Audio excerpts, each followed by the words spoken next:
Dear my friends, Om. The last class we have discussed about the background of the Upanishads. Today we can enter to the first mantra of the Ishavasya Upanishad. That is like this: Om Ishavasya sarvam yatkinja jagatyam jagad tena tektena bhunjetha magradha kasya siddhanam. What is its meaning? This world is constantly changing. It is inhabited by Ishan. Therefore, enjoy through renouncing. Do not covet anyone's wealth. Do not covet whose is wealth. This Upanishad begins with the word Ishan. Is it? In Semitic religion, it is called God. Ishan is the equivalent word used by the Indian. The concept of God in Semitic religion has no great place in the Upanishad because God is the word of parlance. That is religious word. Upanishads deal the philosophical study of the Atma or the ultimate reality. It is the verb brought meaning to control, the meaning of the Isha, to control, from which the word is derived. The Upanishad, which comes under the Samhita part of the Yajurveda. The ultimate truth is called Brahman in Vedanta. Ishan, the word using in this Upanishad, is equivalent word Brahman in Vedanta. Brahman, the word, more philosophical than Ishan. That is the truth. The word Ishan corresponds to the linguistic style of the Samhita, which comes the part of rituals. The most commonly used word in the Upanishad is Brahman. That word is not used in the Upanishads, which Brahman. According to the Upanishads, the word is the form of Brahman actually. This word, actually the embodiment of the Brahman.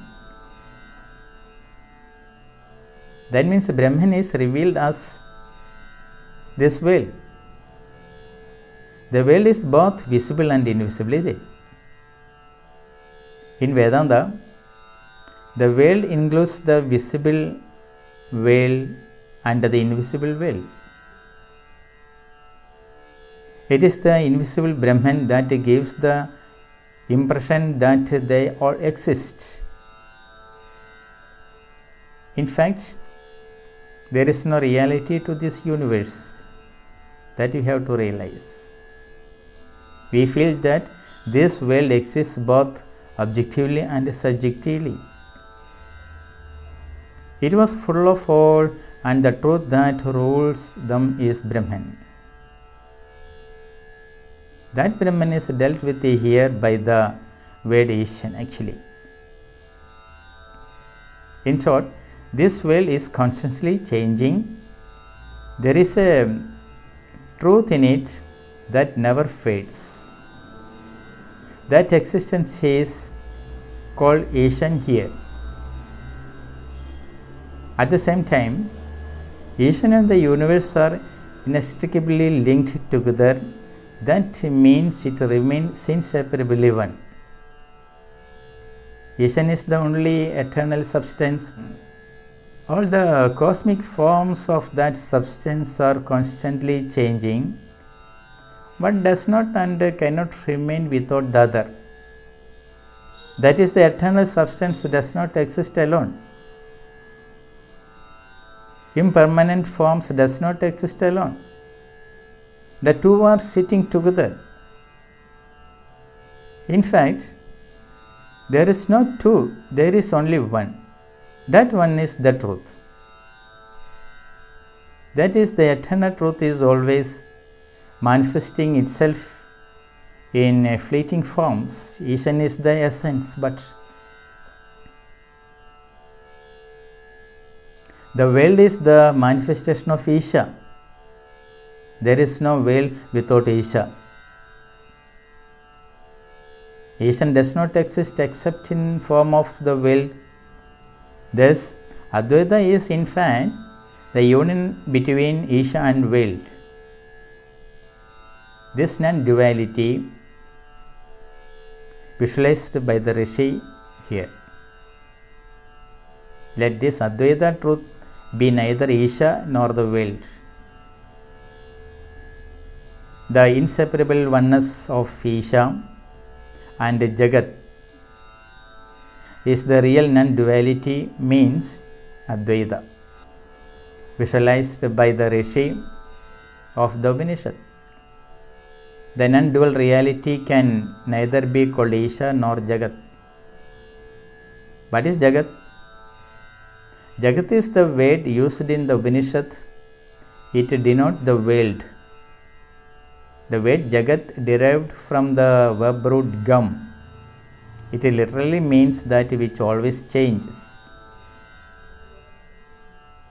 The word Jagatyam Jagat thus means that which always changes.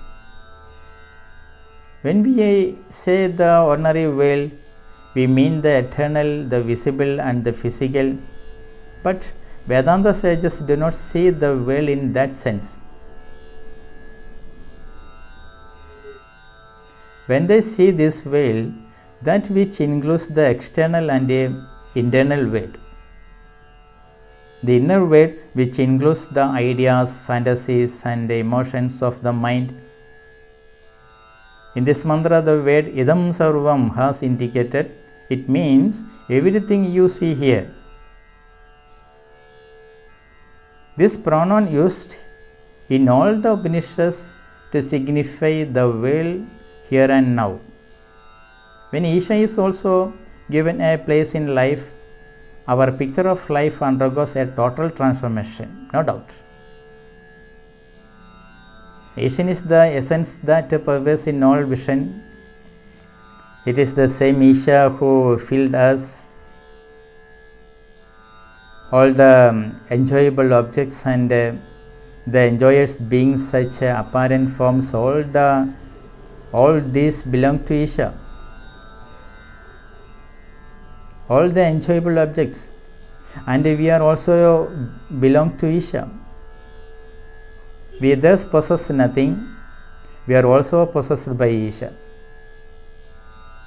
On knowing this, we can only give up what we thought of as ours to Isha and live inseparably one with Isha. What should we do naturally? When we know so much, Ishan is in fact the owner of everything that was supposed to be ours. If so, give everything to the owner Ishan, then live our life in harmony with Isha. Can we? That's the question. Then Rishi says that only then can one come to the uniqueness of the Upanishad philosophy. This universe is self-formed of Isha. So Ishan himself has become everything. The existence of one of them ensures the existence of the other. The happiness of one ensures the happiness of the other. That you have to keep it in our mind. Everything is existing in Isha with harmony. That is the aim of the spiritual life. As part of it, every person has been provided with everything he needs for his survival. As part of the total system of life, their chance to live in this universe to lead a happy life. Ishan is the existence of everything. Is it? Understand the life system according to the will of Isha. Live accordingly and experience material possessions only for need. This is the Upanishad way of enjoying through renouncing. The line Ma Gradha Kasya Siddhanam is interpretable in two ways. How? Do not have any desire. Whose is wealth? All wealth is owned by Isha, that we sense it. In the light of this, owning personal possessions is meaningless. Do not desire anyone's wealth. Dhana is the word used here to denote wealth, derived from the root dhan, meaning to yield fruits. Dhana dhanya. The word literally means that which yields the fruit of satisfaction. That is dhanyada. Perceiving Isha or Brahman alone in everything is the essential content of wisdom, jnana. A person that follows the perception portrayed in this first mantra.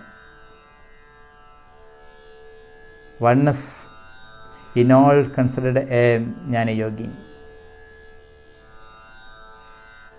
Now we come to the alternative way of attaining oneness with the total. Thus we can think the next mantra. These are more important path of spiritual life here. Just think about it. Some few words, that's all. But it is very important words. Om. Thank you very much.